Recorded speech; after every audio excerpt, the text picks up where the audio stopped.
everyone. Today we're going to start chapter 1 of The Boy at the Back of the Class. I've chosen this book because next week is National Refugee Week and this book is all about a boy who is a refugee. I haven't read it before, so we'll be reading it together and I hope you really enjoy it. Off we go. Chapter 1, The Empty Chair. There used to be an empty chair at the back of my classroom. It wasn't a special chair. It was just empty because there was no one sitting in it. But then one day, 3 weeks after school started, the most exciting thing that could ever happen to anyone happened to me and my 3 best friends. And it all began with that chair. Usually, the best thing about starting a brand new term is that you get extra pocket money to buy new stationery with. Every year, on the last Sunday of the summer holidays, my mum takes me on an extra special adventure to hunt down my stationery set for the new school year. Sometimes I get so excited that my feet feel all jumpy inside and I don't know which shop I want to go into first. There aren't many nice stationery shops where I live. They only ever have boring dinosaur sets for boys and princess sets for girls. So mum takes me on the bus and a train into the city. And there are whole streets of shops and department stores as tall as blocks of flats from the outside. And last year I found a space-themed set with pictures of astronauts floating past the moon. It was on sale too, so I bought a pencil case, a math set, rubbers and a long ruler. And I still had nearly £1 left over. The ruler is one of my favourite stationery pieces because the astronaut floats across in it when the water mixed with silver stars. I played with it so much that the astronaut got stuck to one side and couldn't be bothered to move again. But it wasn't my fault I played with it so much. Mr. Thompson, our teacher that we had last year, had such a boring voice that my hands needed something to do. That's why it's important to have fun stationery with you in class, because you never know when you'll need to stop your brain from falling asleep or doing something that might get you into detention. This year, I bought a Tintin and Snowy set. I love Tintin. Even though he's only a character in a comic book and isn't real, I want to be just like him when I grow up. I think being a reporter and getting to solve mysteries and go on adventures must be the best job in the world. My mum and dad used to buy me brand new Tintin comics for my birthday, and mum saves all the comics her library are about to throw away because they're too old or ripped, and gives them to me, so I have a whole collection of them now. I've read them all at least 50 times. But I'll have to think of another pet to travel with because I'm allergic to dogs. I don't think cats or hamsters or even trained mice could be half as useful as Tintin's dog Snowy. And even though I've thought about it for at least a year now, I still haven't come up with anything. Because the Tintin stationery set was a lot more expensive than the astronaut one and wasn't on sale, I could only buy a pencil case, a small ruler and 2 rubbers. I had to think about it for a very long time, but in the end I decided to spend all my pocket money in one go. It was worth it. Not just because everything had Tintin on it, but because if you press a button on the pencil case, Snowy barks and Captain Haddock's voice cries out, "Blistering barnacles!" I've already been told off for pressing it in the middle of maths twice this year. But if you can't press a barking dog button in maths, I don't see the point of it.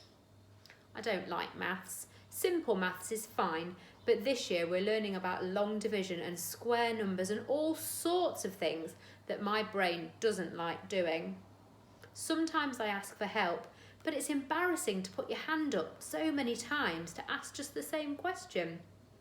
I'm lucky because Tom and Josie and Michael always help me with the things I get stuck with. They're my best friends and we do everything together. Tom's got short spiky hair and a side smile and a big Adam's apple that looks like he's swallowed a ping pong ball. He's the smallest in our group, but he's also the funniest. He only joined our class last year from America, but we became friends instantly. He has 3 older brothers who tease and bully him, not seriously, only for a joke, but I think they steal his food too, which is why he's so skinny and always super hungry. I once saw him eat a whole pizza and with extra toppings and a double cheeseburger for lunch and still not be full up. So I hide my snacks and chocolate bars from him when I can. Josie has large brown eyes and at least 1 million freckles across her face. She's tall and gangly and always chewing on her hair. And she's the fastest girl in our year and can kick a football past any goalie from the other side of the pitch. She's pretty much the coolest person I know, and I've known her since we were 3. Our mums say that we became instant friends the first day we started nursery, so they decided to become friends too. I don't really remember much about myself at that age, but Josie is in all my school memories. We even got our first detention together last year, all because of a hamster called Herbert. Josie had heard that one of the upper school bullies say that he was going to flush our school hamster Herbert down the toilet at home time, and Josie told me, and we decided to go on a hamster rescue mission. We hid Herbert in my rucksack before home time and took him straight home to my house. Of course, Mum found out and made me take him straight back to school the very next day. I tried to explain to boring Mr. Thompson what had happened, but he wouldn't listen and gave me a detention. And even though she didn't have to, Josie stood up and said that she had helped to steal Herbert, just so we could get detention together. You know, a friend's a best friend when they're willing to sit in detention with you. Michael has the neatest, puffiest afro out of all the boys in our year. Most people think he's a bit weird, but not us. His glasses are always broken, his shoelaces are never done upright, and he's always tripping up or bumping into things when he walks. But we're all so used to it now that we never notice. He's mostly quiet, but when he does say something, grown-ups usually look really impressed and say things like it's ingenious or insightful, or other strange words beginning with in. I don't know what they mean, but I guess it means he's clever. Grown-ups always like to come up with long words for simple things. Michael gets made fun of a lot because he can't run fast or kick a ball in a straight line, but he doesn't care. And I wouldn't care either if I was as rich as him. His dad is a professor and his mum is a lawyer, and because they're always busy, they buy him the latest gadgets and books and the coolest new games. When we went to his house last year for his birthday party, we saw his room for the first time. It looked like the inside of a toy store. I think it must be easier not to care what people think about you when you've got so many toys in your life. Josie and Michael are always competing with each other to see who can get the most gold stars and A's in class. Michael is the best at history and Josie is the best at maths, but I'm better at reading and spelling than both of them, especially Josie. She hates reading and never ever reads outside of class. She says she doesn't have an imagination and there's no point in reading books. I find that strange because how can anyone not have an imagination? I think she must have had one when she was younger, but that it was knocked out of her when she fell off her bike last summer.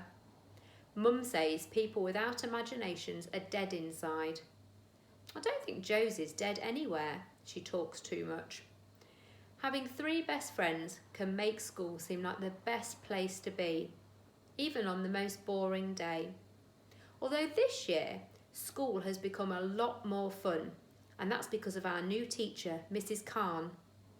Mrs. Khan has extra bouncy hair and always smells of strawberry jam, which is much better than smelling of old socks, which Mr. Thompson used to. She's new to the school and extra clever, much cleverer than Mr. Thompson ever was, and she gives us prizes on Fridays when we've all been good, and no other teacher in our year does that. Mrs. Khan lets us do all sorts of interesting things that we've never done before. In the first week of school, she helped us make musical instruments out of things we found in the school's recycling bin, a little bit like Miss Beavis. And in the second week, she brought in a brand new comic book to read to us, and it wasn't even in the school library yet. Then, in the third week, something happened that was so surprising and so curious that even Mrs. Khan couldn't make us focus on our lessons properly. And it all began with the empty chair. It was on the third Tuesday after school had started, and Mrs. Khan was taking the register. She was just about to call my name when there was a loud knock at the door. Usually when there's a knock at the door, it's just someone from another class bringing a note, so no one really pays any attention. But this time, it was Mrs. Sanders, the head teacher. Mrs. Sanders always wears her hair in the exact same way and peers over her glasses whenever she's talking to anyone, and everyone is scared of her. Because when she gives you a detention, she doesn't just make you sit in the room, she makes you memorise long words from the dictionary and doesn't let you leave until you've learned them all off by heart, the meaning and the spelling. I've even heard of lower graders being stuck in detention for hours because they had to learn words from the dictionary that were as long as this page. So when we saw that it was Mrs. Sanders at the door, we all fell silent. She looked very serious as she walked up to Mrs. Khan, and we all wondered who was in trouble. After she had whispered and nodded for a few seconds, she suddenly turned round and, peering over her glasses at us, she pointed at the chair at the back of the class. All of us turned round to have a look at the empty chair. This was the chair.